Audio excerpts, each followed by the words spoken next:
In this video, we're going to start painting, and this is where the careful preparation of our parts is really going to pay off. We're going to start with our detail parts, our cockpit components, the inside of the wheel wells, and we'll bring everything to life with a little bit of weathering. Then, we're going to assemble the cockpit, and we're going to button up the fuselage. Hi everyone, welcome to part 4 of The Beginner's Guide to Scale Modeling, a series of videos created specifically for the novice modeler, any aspiring scale modelers, or anyone that's coming back to the hobby after a long break. So, let's get busy. Now our parts are all prepped, they're organized, and they're ready to go. So the first thing we need is a plan, like this plan, which is really just the order that we want to paint the parts based on their color. And that's why actually coloring the drawings can be very helpful, because it naturally draws your eye to small details that could be overlooked. And very few things are more frustrating than painting out one color, changing to the next, and then finding out that we missed a part. So taking the time to make a list like this is well worth it. Now we're going to set up the work area, and it's a good idea to have everything within arm's reach. We want our brushes, a pipette, some Tamiya X20A acrylic thinner, and any kind of small cup or even an old shot glass that'll allow us to pour out a small bit of thinner that we can work with. Blister packs from chewing gum or throat lozenges make great little paint wells for tiny little volumes of paint like this. It doesn't take long to remove the foil backing, and it leaves us with perfectly formed little paint wells. And a small piece of double-sided tape will keep it secure on the bench. And finally, setting up the thinner at the tail end of our general setup means that we're less likely to spill it all over our bench. Now, if you've never used them before, Tamiya's acrylic paints are very user-friendly. They flow and cover well, and they're alcohol-based, so they dry very quickly. And they can be thinned with either Tamiya's X20A acrylic thinner, Tamiya's lacquer thinner, or isopropyl alcohol. But it's important to note that the isopropyl alcohol is a very good cleaner and a very powerful paint stripper, which comes in very handy not if, but when we make mistakes. Now, after all of that, let's paint. The first color we want is the XF16, the flat aluminum. So we give it a good shake, and then we're going to thin it. 3 parts paint to 1 part thinner, or about 25% thinner per total volume. We're using the medium brush from Tamiya's basic brush set, and the first thing we're going to do is wet the bristles before we actually go to paint. Now we can use the brush to mix our paint, and when it's the right consistency, it'll come off the brush the way ink comes off a felt pen. Gently touching the side of the paint well is a good test. And when loading the brush, try to avoid getting paint up into the ferrule, the metal part that holds the bristles. Dried paint here can kill your brush. Keeping the bristles moist and clean will allow you to paint better, and it'll greatly improve the longevity of your brushes. One definition of efficiency may be the ability to achieve more with less effort. So when we start painting, it's not about being fast, but it is about being efficient, especially as we lay down the paint and as we move from part to part. These paints begin to dry on the surface of the parts very quickly, and each pass only gives us about 10 to 15 seconds of working time. So it's worth having some kind of a plan as to how we want to move around each part or between parts so that we're not wasting a lot of time handling the different parts. And this is where our card organizers come in very handy. Paint as many of the parts right on the card as you can. Other times, we need some other form of holders, like these little toothless electrical alligator clips for handling different types of cylindrical parts or tiny parts, and in other cases, we can just hold them in our fingers. Sometimes, things don't go as smoothly as we'd hoped, so if we're having problems with our base coat of paint, how do we fix it? And the answer is isopropyl alcohol, the kryptonite of acrylic paint. To remove all the paint from a part, load the brush with alcohol and start scrubbing. The paint will start to lift off within seconds. Once the paint is loose, dry the brush on a piece of paper towel, and then use it to remove any excess alcohol on paint. Repeat this process as often as necessary until it's as clean as you want it to be. In all, it only took about 15 minutes to clean all the paint off this tailwheel strut.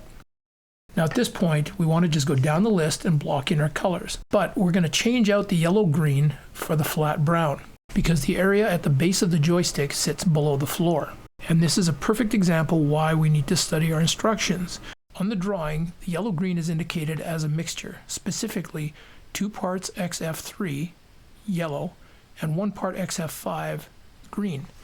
But when we look at the paint list, we can see that there is XF3 flat yellow and XF4 yellow green, but there is no XF5 green.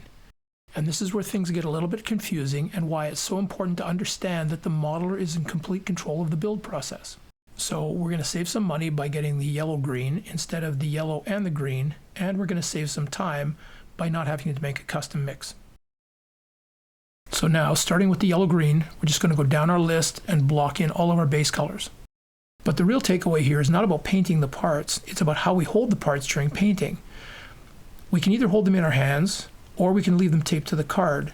But either way, we need to be able to move the parts around very easily so we can get at them from all different angles. We also want to have some way to stabilize our hands on the bench, or even lock our fingers together so that we get greater control over the tip of the brush. And by the time we get to painting the stringers in the wheel wells, it should be obvious why we elected to go with the wings as their own subassembly. It's much easier to stabilize the wrists against the bench and to lock our fingers together around the part without having the fuselage in the way. Now we're going to stay with the XF10 flat brown for the floor because it adds a little visual interest, but we're going to swap out XF85, the rubber black, in place of XF1 flat black. Rubber black is a very useful dark gray color, and it's black enough for what we want to achieve, especially after we get a little bit of weathering on it. But again, with our hands and fingers braced and the proper paint consistency, we can actually do some very fine detail work. Now it's not perfect, but with touch-ups and a little bit of weathering, I think it's going to look just fine. Now if this is your first model kit, it's perfectly acceptable to put a good paint job on the pilot seat and leave it as is. But harnesses add lots of visual interest. One option is to buy aftermarket resin seats with all the detail built in. All they need is a little bit of cleanup and a good paint job. The other option is to scratch build them yourself. And they don't have to be perfect, they just have to look the part. In the end, you get the satisfaction of knowing that you made them yourself. It's a personal touch that makes your model unique. And again, with a coat of paint and some very subtle weathering, they add a lot of visual interest. Okay, so now we've got all our parts painted, but they still look a little flat and lifeless. So we're going to bring them to life with a little bit of weathering. And as always, we need some kind of a plan to guide our work. So in this case, we're talking about good reference photos. But be very careful when doing this. Restored machines, like the ones in the first two photographs, always look better than the originals, especially a combat veteran. And photos of the original machines are usually colorized photos from the 1940s. So the recommendation is to use photographs as a guide, not a template. We want to study the photographs and really understand the different types of weathering that can occur, where they occur, and how strong the effects really are. Everything from worn paint, chips and scratches, to dirt, dust, and general grime. But it is so easy to overdo these techniques. So before we get started, one final recommendation is to err on the side of subtlety. To start the process, the first thing we're going to do is apply a nice semi-gloss clear coat with Tamiya's X35 semi-gloss clear. The semi-gloss gives all the surfaces a nice natural sheen, but more importantly, it creates a smooth surface that makes it easier for us to control the intensity of the weathering. Reduce it 1 part thinner to 3 parts clear and give all our parts one good brush coat. In about a half an hour, we can start applying the panel liners, and because they're enamel-based, they won't react with the acrylics. And as always, we want to control how much we apply and where we apply it. All we're trying to do is highlight raised details and recesses. We use the dark brown over the yellow-green areas, the dark gray over the black areas, and we use the black to add depth to the radiator and the oil cooler. To get the best out of the panel liners, we need to let them dry completely and then blend them using Tamiya's X20 enamel thinner. And this works whether it's 1 hour, 1 day, or even 1 week later. And this is very useful because it means we're not limited to working in sessions or small sections. We're not under any time pressure. We can lay in all our different panel liners and come back to do the weathering whenever we get time. But the key to great weathering is patience. So it's a good idea to set aside 1 or 2 hours of your time, get your favorite beverage, put on some good music, relax, and get into the process. Now we want to achieve different effects, like harsh transitions, soft transitions, even just general grime. So it's important to take a look at the different areas that we're working in, figure out exactly what effects we want to achieve, and then consider the different tools and techniques that we're going to use to get those effects. But typically, I prefer to use a cotton swab moistened with a little bit of enamel thinner. Use any combination of techniques that you like, whether it's a rolling motion, a dabbing motion, or a slight brushing motion to get different dirtier or cleaner areas. When blending, the only real rule of thumb is that we blend away from an area or a detail that we want to highlight. But other than that, this is art. So use whatever techniques you like in whatever order you like so that you get the effect that pleases your eye. It's your model. All that matters is that it looks good to you. And naturally, when we get to areas that are too small or too detailed to be able to use a cotton swab effectively, we use our brushes. Weathering the radiator and oil cooler is super easy. Because these parts are normally really dirty in real life, all we need to do is give them a nice grimy lived-in look. So we start by using a random dabbing motion on the cooling fins. Once we're satisfied with the look, we carefully drag the swab along the frames to clean them up a little bit. And we're done. The oil cooler gets exactly the same process, and it's just as fast. And remember, if you don't like it, you can come back at any time and fix it up. Before we put them in the model, of course. Now that we've got everything painted and weathered, we're going to start to assemble the cockpit. And this is where all of our preparation pays off. Now we've already installed the radiator under the main cockpit component, and because we know that all our parts are going to fit, we can just start adding cement and putting our parts in place. So we'll start with the joystick, and without having the instrument panel or the seat in the way, we can install it with our fingers. We'll follow that up with the instrument panel, and it's always a good idea to double check the alignment, make sure that everything is sitting flush and plumb. And last but not least, the pilot's seat. Again, it's a good idea once we get it in position, check it from a couple of different angles and make sure that it's actually sitting at the proper angle. And in just a few minutes, we've got our cockpit subassembly. Now it's a very simple matter of positioning the cockpit subassembly in the left half of the fuselage. We'll cement the oil cooler into the right-hand side of the fuselage, and we'll put the two fuselage halves together. And again, we know from all of our test fitting that all of our parts are going to fit beautifully, and our fuselage is going to come together perfectly.